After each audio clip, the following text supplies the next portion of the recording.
Kristo warawikoreye,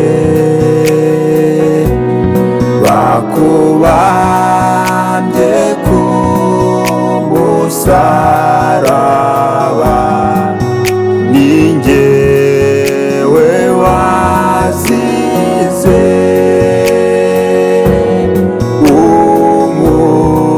umuraho wa mutwaro sinkiwikoreye. Igikombe cyanjye cyarimo kuvumwa n'urupfu, nukukiranguza ku bwanjye ibyo bisharira,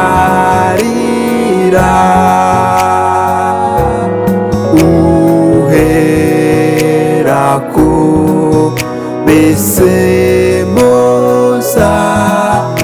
ibyiza by'ijuru.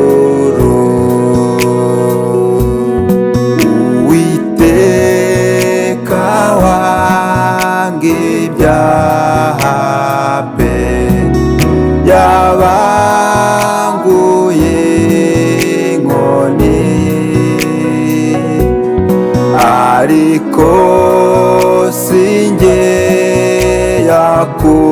yakubise, ahubwo ni wowe.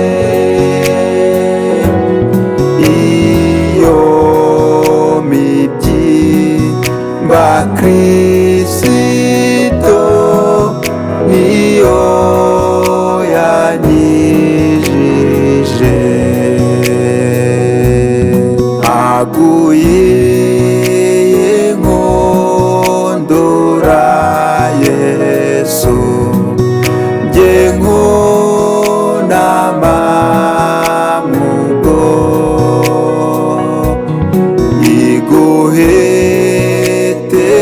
iguheteraho ku giti, njye ntiyanyagira,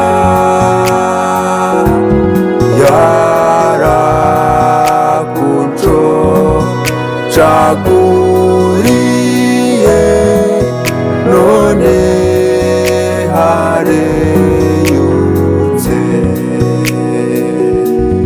So yakuye inkota ye yera,